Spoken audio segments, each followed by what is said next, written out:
is time to record. Whoop. Sweet. One clap. Sync everything up. We clapped at the same time on that one. Dang. We are in sync. I don't know the words, obviously.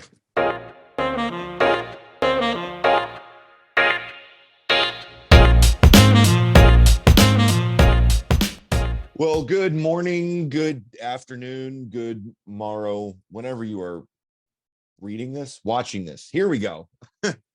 Hey guys, Austin with the Menswear Mindset here. Super excited to have another great conversation with my good friend, Louis Jeremita of Aspiring Gent. We had a conversation. We talk, I think, almost every day about business, about life, all kinds of good stuff. And we were having a really good conversation yesterday. Wanted to, as we were talking, I said, let's just take this to the podcast.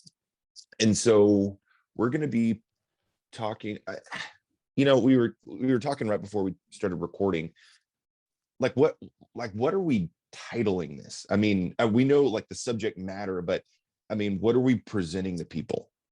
I guess a good way to put it would be like the morals of menswear. What is ethical? Okay. Talking about how to sell, what levels to sell at, what can and can't be talked about as a retailer versus as a designer, all that kind of stuff. So I would say like the morals of menswear would be pretty legit. So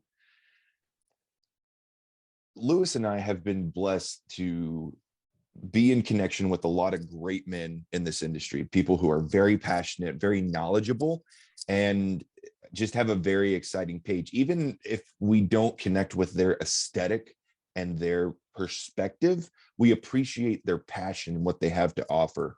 A little bit in my background, I worked for 3 different clothiers before I started off and did my own thing. And the first clothier, the guy was just a snake. He was based up in Kansas City. He was a liar. He was like, yeah, we made Travis Kelce's suit. We did this, we did that, blah, blah, blah, blah, blah. Come to find out, I mean, he said he was Travis Kelce's neighbor, essentially. And this guy didn't know this guy personally. He was trying to build that persona. Like, I think he drove a Mercedes that he probably rented just to be able to have cool pictures with.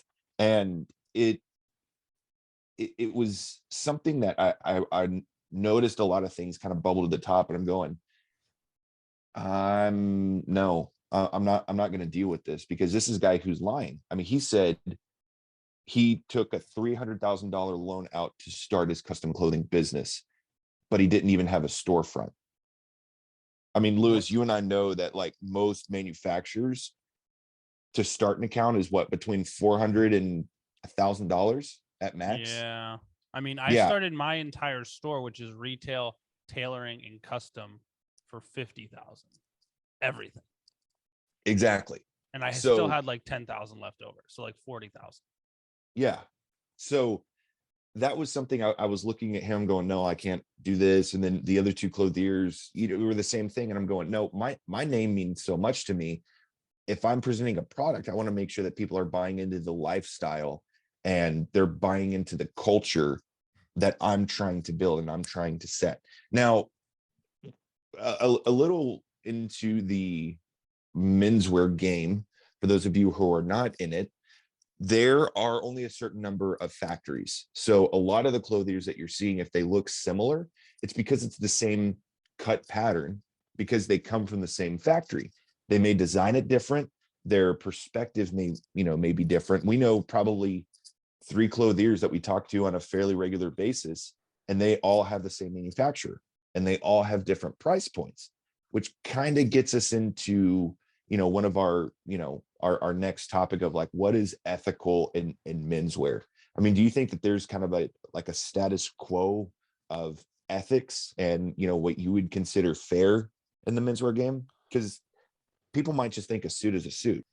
Yeah, and this is the interesting part we started talking about, and how we were actually doing some digging online ourselves and looking at different retailers and whatnot, and realizing like, hey, because we know that there's only a certain set of factories that are really mass producing these garments, we know what the prices are from other manufacturers. You can see a The fabric. wholesale cost. Yes, wholesale Yeah. cost.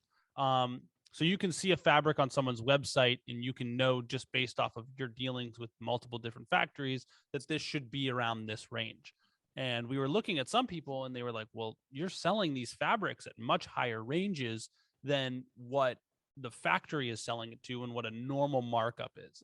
Mhm. And I think that's what really spurred the conversation. Is like, okay, well, this is just wrong. Like, you can't be doing this and upselling it.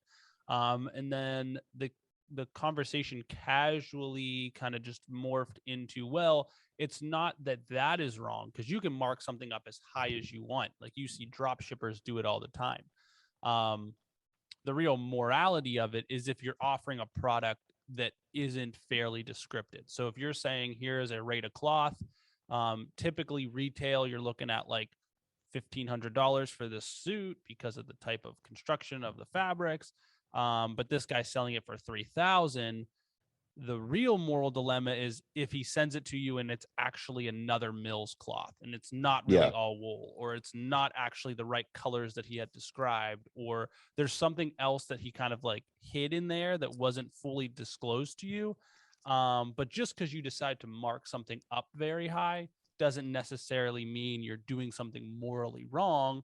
Um, because as we're seeing things progress in the menswear industry, it's becoming a lot more built around the experience. The clothing is Yes. almost secondhand.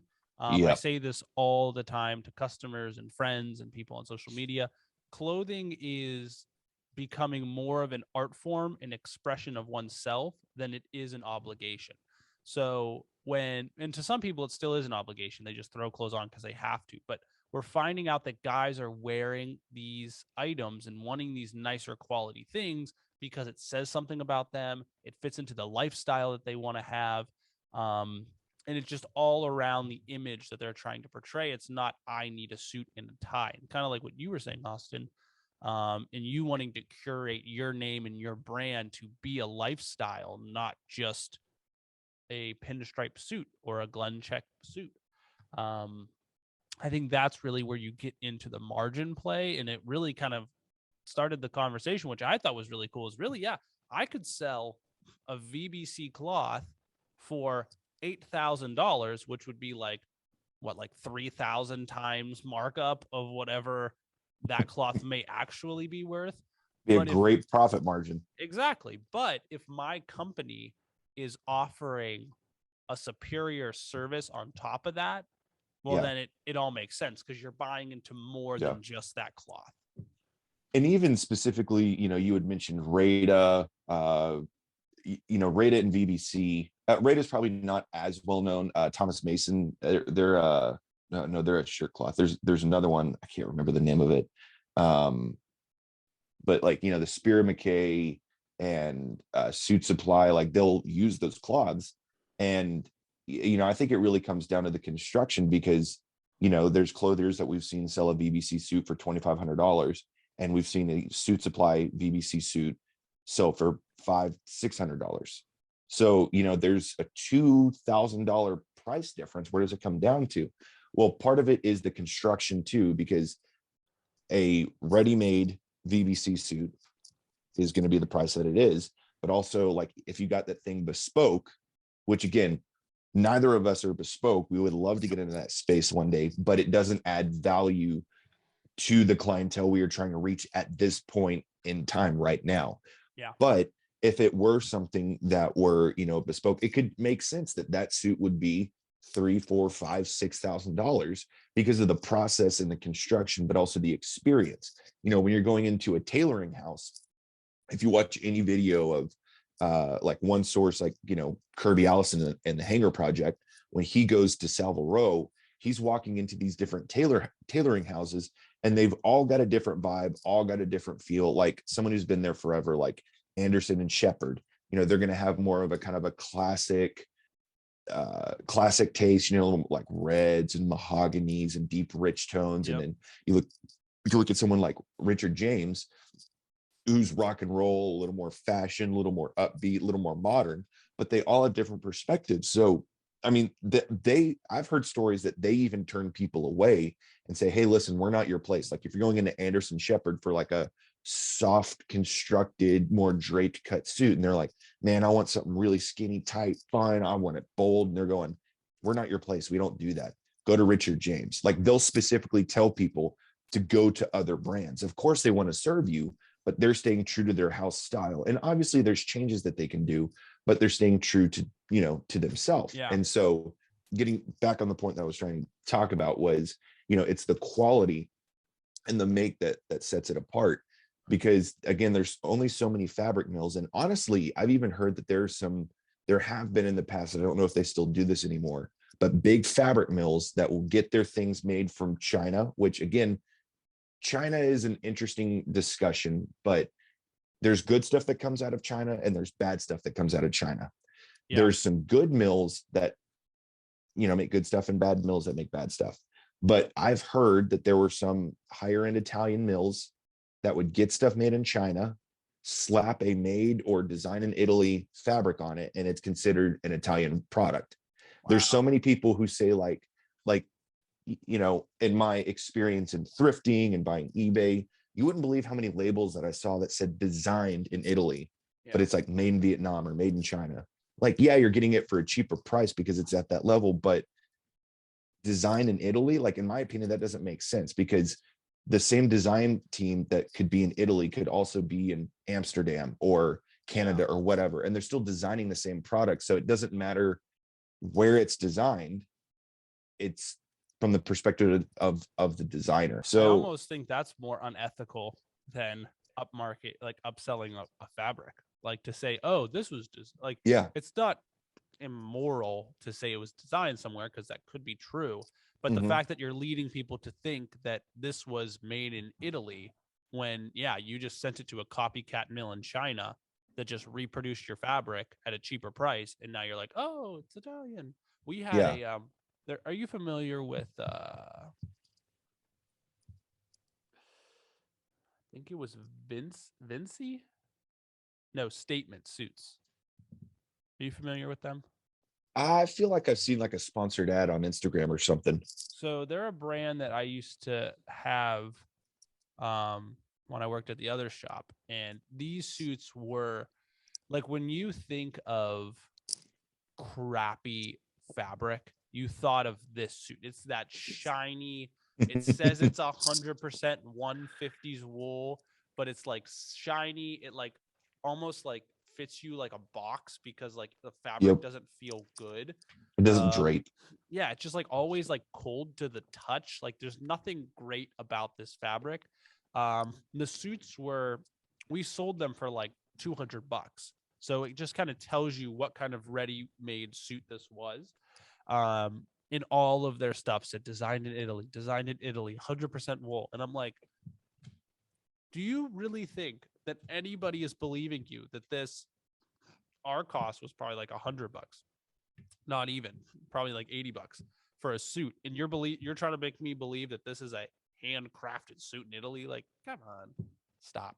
That to me is a little bit more on the shady side than, oh, I'm just selling this suit for an extra couple $100. Yeah, I've even heard, you know, they don't do this much. I think they've changed their business model, but I've had friends who have worked at Joseph A. Bank, and then when they were doing that like buy one get seven free, that absolutely ridiculous price model they were doing, it's because they were buying, you know, hundreds of thousands of garments. Yeah, those suits were like $8 to $20 at cost. Yeah, of course they were few, like even the 100% wool stuff was still super cheap. And you know, if I'm wrong on that, like I'll be wrong, but I trust my source on that. And you look at that and you're going, well, that makes sense why they can sell. It's like, hey, get 7 suits for $400. It's because like that margin, like it's massive. And so even if they like, I mean, You make a lot of money off of that. So, you know, I've you had mentioned this, and again, like being in small business, you wanting to make sure that you make money, Yep. but also selling a fair product and that you're giving value to people. You had mentioned something about Rolls Royce and Bentley. You know, for example, like people aren't buying a Bentley because it's, you know, the best A to B car. Yeah. Like you can get a Nissan Altima from 1988, and this thing's going to get you from point A to point B. But it's how do you want to, you know, do you want, like, for example, Rolls Royce? I think all those things are like handmade. There's handwork that goes into a car that's Yep. freaking ridiculous. But when you think about how you're going to arrive, how you're going to look, what it says about you, it's very similar to clothing. Like, yeah, you can buy a $100 suit from K&G, or you can buy a, you know, $1,000 made to measure suit from either Lewis and I. It's still going to perform the same function, but it says two completely different things. So what do you want it to say about you? So Yeah. at that level, people are buying into the experience. They may know that, like, you know what, I may be paying more for this product, but getting the experience here is more important to me than saving a couple bucks. Exactly. And if you're at that level, like, you know, a couple extra bucks doesn't mean anything, because you want to make sure that it's saying good things about you. People aren't buying Rolexes because it tells time better than a Timex. No. I mean, a Timex may tell time better than a Rolex, but a Rolex says something specifically about you as opposed to the Timex. Well, yeah, it's a perfect example with vehicles. And actually, give me 1 second.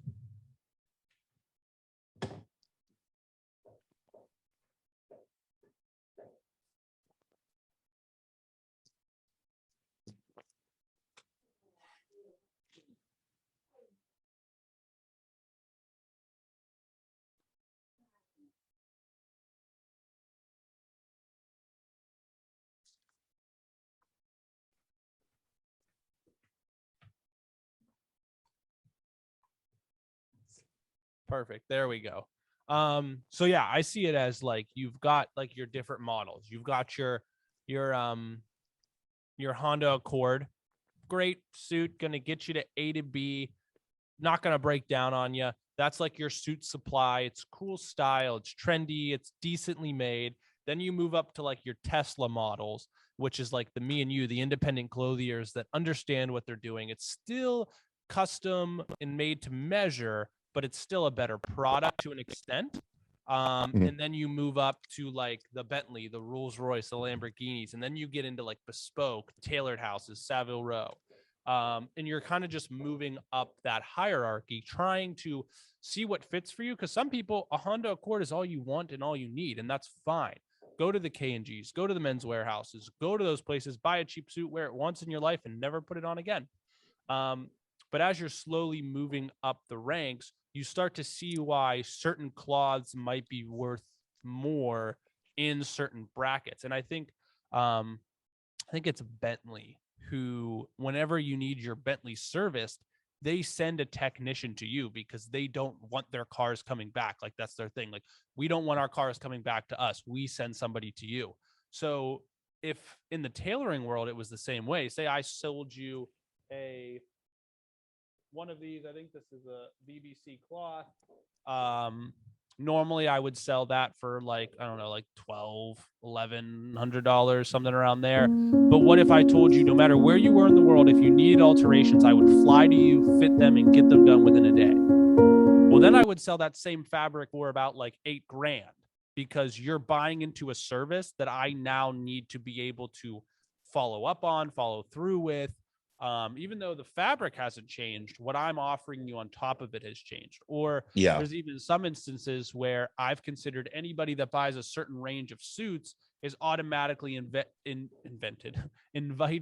into like a very exclusive networking club where only the people who buy this range are allowed to come in, which would then set that price as a little bit more valuable, because you're not just buying fabric and a suit, you're buying a ticket to something that could potentially benefit you further in your career and your relationships, whatever it is, because you're now introduced into this club. So there's different ways you can put it. And I think actually comparing clothing to cars is a pretty good comparison, kind of like you were saying. Like, you go to certain Savile Row houses and they're like, oh, we can't sell to you, you're not really our ideal client, you're not really who we make for, here's a better option, or just go find something else.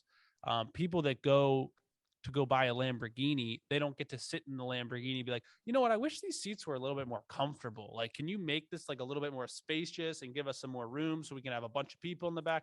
They're like, no, like that's not what Lamborghini is. We don't Exactly. create party buses. Like, I mean, they might, I don't know what their full line of offering is, but like a Lamborghini, you're like, oh, you're buying this for the sport, the speed. Like, you're not really buying, you're buying it for the performance. Whereas maybe a Rolls Royce or a Bentley, you're having people are driving with you. It's a little bit more luxurious, a little bit more comfortable. You kind of have to tailor yourself to what you want. And retailers like Austin and I, we just make everything because we aren't bespoke tailor houses yet. But Yeah. no, I think that's a cool comparison of the two. And I think the way I project my value and how I present that to people, excuse me, is through service.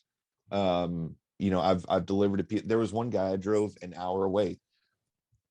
He spent about $8,000 with me in other clothes, like, which was crazy. He bought no tailored clothing, but $8,000 in other stuff. And I said, okay, where's your house? And he told me where it was, and it was a place called Argyle, and it was an hour drive away from my house. I said, okay, I'll drive up there, and I delivered it to him because I wanted to show, like, I want to be your one-stop shop. Let me know what you need. Anything from socks to beanies to hat, like whatever that may be, you let me know. I want to get you taken care of. And that's why I've started kind of pushing more into closet consultations, because I build a blueprint for people. So, the price that I charge for my closet consultations is it can sting a little bit, but the value that I'm trying to present with that is, we're building a blueprint. We're getting everything out that you don't like, that you don't need. But if there's something you really like, let's keep it and let's alter it so it's to your liking. Yep. But you're also getting a professional's perspective, their opinion. Like there was this guy last night, he had a lot of gray shirts. His skin tone, it would just make him look sick if he wore those things. And so I said, hey, don't wear those. It's not going to be the most flattering thing for you. So, I gave my honest opinion on that. And there were some things he goes, no, that has sentimental reasons, I'm going to keep that. No, I really do like that. Excuse me. So I'm going to keep that. I said, okay, but I want to make sure I'm adding value to people, but I'm also building a blueprint. So whenever they come back to me, we have very specific things that I'm honing in.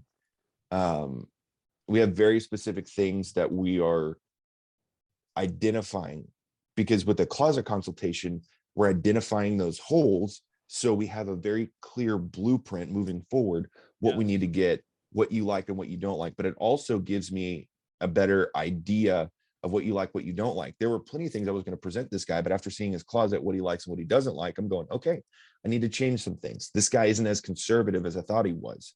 He wants some more bold, fun pieces, but also versatile at the same time. He's not going to wear like dress clothes all the time, but he wants a cool piece. Okay, awesome. Yeah. We'll get you taken care of. And kind of switching gears to our next topic, talking about the morality of talking about different brands within your own ecosystem. And me and you have a little bit of a differing of opinion here. So like, for example, if I'm doing YouTube videos and I sell my custom and I sell some limited retail in my shop, should I be on there promoting and selling Brooks Brothers as well? And not only should I be on there promoting that brand and what they do, should I be receiving compensation for that company for every item that I sell, even though I don't sell their product in their store, in my store, or maybe I don't have a store and I'm just doing made to measure custom stuff. What's your thought process on that? So my thought process there was, if you're not affiliated with the company or getting any money or anything off of it, they don't need you to say anything, because you know what's the point? You're giving them free advertising and you're not getting any money off of it. Now, you know, I talk about Schiffinelli, Husbands of Paris. I've talked about Ralph Lauren and Tom Ford. Those are some big names that have never given me one penny. They've never given me $1. They've never given me anything. But they're brands that I respect and admire. And the reason that I like their brands is the lifestyle that comes along with it. And I don't think it's bad to talk about how it affects your industry and to get inspiration from it. But you're saying, oh yeah, you should definitely go, you know, go get that. And you're encouraging consumers to go get that product. Yeah. You're becoming a competitor with yourself at that point, especially if you are representing your own brand. You know, I've known custom clothiers who are, you know, talking very highly about Spear and McKay and about Suit Supply. Well, as a custom clothier, those are pretty similar in prices. So why are you being a competitor against yourself? But also, what is it saying about your product? For me, like if I'm doing a private label with my brand, I'll say like, hey, those brands, I can't speak for those brands, but I like what they, you know, I like what they do. Like I'll talk well about them, and I'll also say what I don't like about them. I've talked negatively about K&G. What's positive about K&G is a guy who can't afford anything, putting him in a suit, cool. It allows that guy to get a suit. Awesome. But I'm not going to go out and talk about why you should go buy those brands, where we can take that inspiration and make it individually for you, because you are buying into a specific look. Like not every guy is going to fit the Suit Supply look. If you're a short, stocky guy, Yeah, that's not going to be your fit. But for someone who's a absolutely. custom clothier, they can accommodate that type of body type. Now, I come from the perspective, we don't really have a house style. I mean, I'm going to lean more on the classic menswear side, but I want to go for versatility and timelessness, but also make it fun and fresh, where it's not going to, you know, look old or dated or after a couple months. So I think it can be done, but you've got to make sure that there's a separation. Like if you're saying, oh, hey, Spear McKay is great, if those suits are like $400 or $500, then your product needs to be like 1,000 plus, Yeah. because it's completely different. If you're getting affiliate links off of that, like, cool, that's fine. That's my honest take on that. Or if it's like a bigger brand, then do just a different level. Make it different, because if it's too much of the same, it gets all muddled. And I think it makes your opinion less valuable. Okay. See, and that's the point. And I was trying to think of like kind of work through how I thought about this yesterday when we were really talking about it. But I think kind of how it all shakes out is I see that as an opinion growth tactic where people kind of value your opinion more. Because the Yeah. one piece of the puzzle that I think often gets forgotten is the fact that your direct suggestion turned into a sale for somebody else. So that means you hold the attention of that end consumer. They trust you because they listened to your stuff and they bought a product. So to me, that is more valuable in itself than only promoting one brand or what you're selling. Yes, I wouldn't make it a practice to go out and say, "Oh yeah, Brooks Brothers is better than anything Primo can make. I love Brooks Brothers. I wish I could be Brooks Brothers," because then that's gonna like people are gonna be like, he's not confident. You should always talk highly about your product, and you should always honestly believe what you say about your product. You should never overhype it. But I think being able to say, hey, you know what, guys, like Brooks Brothers, like we were just talking about this in the last episode, Brooks Brothers just redesigned their classic Oxford cloth shirt. I love it. I think it's cool. I love what they did. I'm probably going to buy one. Yeah, I can make one. I can custom make it. Like, I'm not saying I'm actually going to do this. But if I were to say that and my listeners were like, oh, wow, he really likes it. Let me look at, oh, wow, I really like it. That's like Yeah. exactly what I want. And they buy it. And to me, it was more valuable that they heard what I said and acted upon it. Because then in the future, I can just be like, hey guys, Brooks Brothers made this awesome shirt. Here's our awesome shirt, which I think is better. You should buy this one.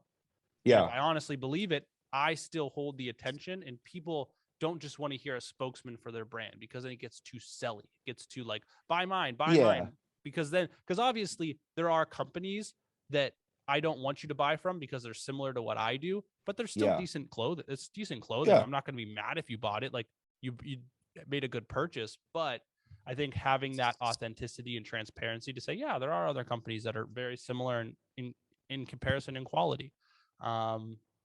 But I still think you should buy mine because I'm the mind behind it, helping you design it, which I think is Yeah. more valuable. The last 10 to 15 years, Suit Supply has been trending a lot, and that's what people have been talking about a lot. And I've said, I think Suit Supply has been good for the industry. One of my former mentors said, Suit Supply is fine, but you've got to graduate from that eventually. You can't always stay there. And so when guys are like, oh yeah, I'm a Suit Supply guy, and oh, I'm only this, and you're going, okay, you're being really short-sighted, because there's a lot of other great stuff out there. Like, I agree with what you're saying, because I can show admiration to other brands, and there's still probably other brands that I would probably purchase from that I respect. Like, if I can't get it at the shop, if it's a very specific look, then I would probably buy that because I like it. Like, I'm still a consumer as well. I mainly consume my own product because part of it has come from the past retailers or past clothiers I've worked with. Like, one guy bought a Suit Supply jacket, put it on another guy. We went to a fashion show, said, hey, that jacket's cool. Did you make this? He goes, yes, I did. And I was like, cool. Well, on the inside, I'm going, the lapel, like the cut, the gorge line, it looks exactly like Suit Supply. So I'm like, oh, I want to check the fabric label. So like, I'd start kind of like opening the jacket up because I wanted to see it. And the guy's like, oh yeah, but look at like the shoulder and stuff. Like, he kind of took my eye away from it. And I'm going, see, that's why I'm not okay with that. That's why I say, rep your own brand. Yeah. And if when I go to Paris, I would love to buy a Chiffonelli suit. I mean, that thing's going to be $3, $4, $5, $6,000. Am I saying anything bad about my brand? No, it's, hey, we're at this level, they're at that level. I would love to step up. I don't think we're ever going to be to that level of selling, $6,000 suits. That would be great, but I don't perceive that as where it's going. But I think the thing I'm mainly attracted to is the quality level and the craftsmanship, which goes back to, hey, we are very focused on quality, value, and craftsmanship. Yep. That's why I respect this brand. And that gives me inspiration to offer you a better brand as well. So I think it can be done, but your voice has to come from a place of experience and making sure that there's not double talk. Yeah. So just don't be a competitor with yourself, and just make sure that you're coming from a place of respect, because there are a lot of brands, that have said that I respect and I admire. And if we carried them at the shop, that'd be awesome. But even if we didn't, I'm going, I would probably pay full price for that garment. In the influencer clothier realm, you can kind of tell who's doing it for. Whoops. What the frick? You there? Neck? Yeah, I'm here. I just my camera. Keep going. Okay. In the influencer clothier world, you can tell who's there for a check, and you can tell who's there because it's a passion and it's a lifestyle and it's what we love to do. Clothiers aren't going to be millionaires with purely being clothiers, but as long as our bills are paid and we love what we're doing and we're being truthful, you know what? Awesome. Now, when you get down to the margin stuff like that, like, literally it is other people's business. So why does it matter to us? And again, if people are paying that and they're not having an issue, awesome. But I think if you were robbing people saying, oh my gosh, K&G's like, oh yeah, these are handmade in Italy, they're beautiful, this is some of the best stuff you can get, that's a straight up lie. I Yeah. mean, that's something that's not good at all. No one's doing that. If they are, I geez. But more than likely, no one's doing that. So those are just some of my thoughts. I'm off my soapbox now. I wasn't trying to cut you off, Lewis. I'm sorry, but No, those you're were good. some of my final clothing thoughts. Clothing thoughts, Your Honor. On menswear mindset. No, and I think it's also fair to say that I don't mind talking about other brands, but if they are in my level of competition, I don't want to wear other brands. So like you're not going to Yes. catch me walking down the street in a Suit Supply suit. Well, why not? Well, because I believe honestly that my product is better and I can make a better product, so I'm going to wear my product. But like you said, like, but if I had a chance to go to Savile Row and get a bespoke suit made, you better believe I'm taking that opportunity. I'm going to wear the crap out of that suit no matter what I'm selling to guys because it's a different level. Um, Yep. and I would even say the same on the lower end of the spectrum. Like I would buy a pair of Levi jeans and rock them with an outfit into work because I'm not planning on carrying Levi jeans. They're a little bit lower than the price point that I'm looking to go for, like a pair of Wranglers. Like I don't mind doing that because to me it's like, hey, I just like this jean. If you like it, go for it because I don't sell that gene. Yeah. But if there's a gene that's within the price point of what I'm trying to sell and make, then I'm not going to wear it. Yeah, I might talk highly and say a couple nice things about it, and if someone wants it to go buy it. But at the end of the day, I'm always going to be repping my product because I believe in it and I think it is the best thing for guys. Otherwise, again, like you said, you're in it for a paycheck. What are you even doing it for? Exactly. And to kind of help land this plane, the perspective and the mindset, see what we're doing there, mindset that we are trying to come from here is our heart is that you would carry yourself like a gentleman. That's really Yep. where it's coming from. And and be truthful, because there's a lot of snakes out there. And we want to give people hope, and we want to give people encouragement, knowing that, hey, listen, like, not everyone's trying to take advantage of you. I mean, Lewis and I are two men who are really focused on making sure that we are admirable businessmen and that we're offering good items. So that's really where it's coming from. Is this to take a shot at the industry or clothier friends? Absolutely not. We just thought it would be a good conversation and a good talk, especially coming from the perspective of, we were talking about the big brands, Bentley and everyone like that. They probably got huge margins, Yeah. but people are buying into that. And so, I mean, if you have your own brand or you are supporting an own brand, make sure it's something that speaks to truly who you are. But if it's not, then you don't need to associate yourself with that. Yeah, and what I would say is, and this is just a piece of advice I've gotten and have been able to give other people is don't put your mind in the same place as the customer. Don't take your wallet and put it in place of the customer. Don't take your taste and put it in place of the customer. You should look at them as having infinite resources, having infinite comfort zone, having infinite everything so that you can offer them whatever it is and allow them to decide if it's what they want or not. Yes, understand your customer. Don't throw crap at them that they don't want, but never impose your will or your mindset on somebody else when it could be totally different. And I think, Exactly. especially in the world of luxury, I felt that way to an extent because when I used to work at the other place and we sold cheap suits, I would try and sell the higher end stuff because I'm like, hey, maybe just because I'm not there doesn't mean other people aren't there, and I would sell the higher end stuff. Yep. Um, but then my mindset kind of shut off there as it went to the next level because I'm like, oh, nobody should want to spend an extra $3,000 on a suit that you can buy for $800. But no, like cut it off completely and go to that next step. And then when you get to $3,000, don't be like, well, $3,000 is kind of the limit. Don't go to $10,000. Like, no, there is no limit. There is no ceiling to what someone is willing to pay for a good product. So don't impose that on somebody. And just because you think it's a fair price doesn't mean somebody else does. So that's something I've Yeah. definitely took away from our conversation and plan to move into the next couple of years of business. It's like, hey, if someone wants to spend eight Yeah. grand, someone wants to spend $3 grand, cool. That's their wallet, not mine. really to help clarify more, not saying what you were saying wasn't clear at all, but it's saying that value can be subjective. And Yes. like Lewis and I have very similar values. We have different perspectives, but our values are we want to offer something at a fair price, but also a good product at the same time.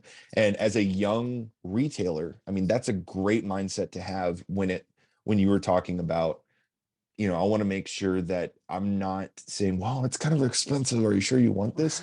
They may be a multi-billionaire, Yeah. but they dress like a slob. Like there are people out there like that. So, if they complain on the price, okay, like let me show you something else then. Like, there was one guy who came in, oh, I need a sports shirt, showed him our sports shirts and they're about 150 to 180 bucks. He goes, I don't want to spend like $100. Well, the one that he wanted for $100, like it was better at his price, but not exactly what he wanted. The one that he wanted and nailed the style that he wanted was not the price that he wanted. And Gotcha. it really came down to, we're probably not your store. And I didn't say that to him. I said, we're always here if you need us. Thank you for giving us the opportunity. And other people have come in like, oh, I just need a regular dress shirt. Oh, are yours $180? Yes. Oh, can you do anything on the price? No, Nope. that's not who we are. I And can raise it. it's not a bad thing to think and know that, hey, listen, they're not our client. That's fine. You need to go someplace where you value them and they value you. I mean, we're going to value anyone who walks to the door. We're super Yep. grateful for it, but we're not going to apologize because we're not talking out of our wallets and we shouldn't be talking out of your wallet, if that makes sense. No, absolutely. And to kind of just wrap things up, I just want to thank everybody for listening. I also want to hear some of your thoughts in the comments of wherever you're listening, or send us a direct message. Let us know what you think in terms of this being an ethical issue. Should people be upselling things that are valued at a certain price because there's more to it? Should you talk about other brands if you're selling one already yourself? Let us know. We want to have you chime in, maybe even bring you on the podcast to talk. This podcast was a little bit off of what we were trying to do with our last one, but that's because me and Austin both knew that we could take a few hours and talk about this topic. Yep. But anyways, yeah, at the bottom of our hearts, we thank you all for being here, listening, making it to the end. Yeah, that's it from me, Lewis from Aspiring Gent. And make sure you're following him on TikTok. Make sure you're following him on Instagram. Make sure I think you've got a Facebook page, right? Yeah, I do. Okay. Follow the Facebook page. Well, I'm not talking about your personal one. I'm talking like Primo and stuff like that. No, I post on my personal. I don't really post on Aspiring Gent or Primo that much, but I should. Gotcha. But anyway, go support. I'm Austin of Gentleman's Avenue, represent the man shop. So I'd love for you guys to go check our pages out. I think we've got a lot of great content. His reels are fire. Okay, just small little thing. Oh my freaking gosh, guys. October of 2021, not October, like August of 2021, I had 2,500 followers. I have 6,400, 6,300, 6,400 right now. It has 64. blown 64. Like it is crazy. So I'm just super excited. It's about time. Austin has been making quality content for years. And honestly, when you told me, like, I knew your stuff blew up. But when I was like, oh, you were only at 2,500 followers, I was like, there's no way Austin was only at 2,500 followers. He definitely made content that was worth more than that. So I say it's just the industry catching up now. Austin's getting the recognition.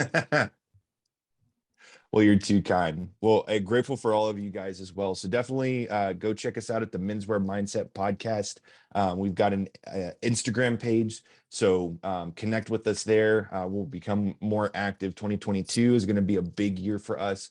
We've got some great plans on some stuff. So thank you for the constant support, and we'll see you on the next episode. Howdy.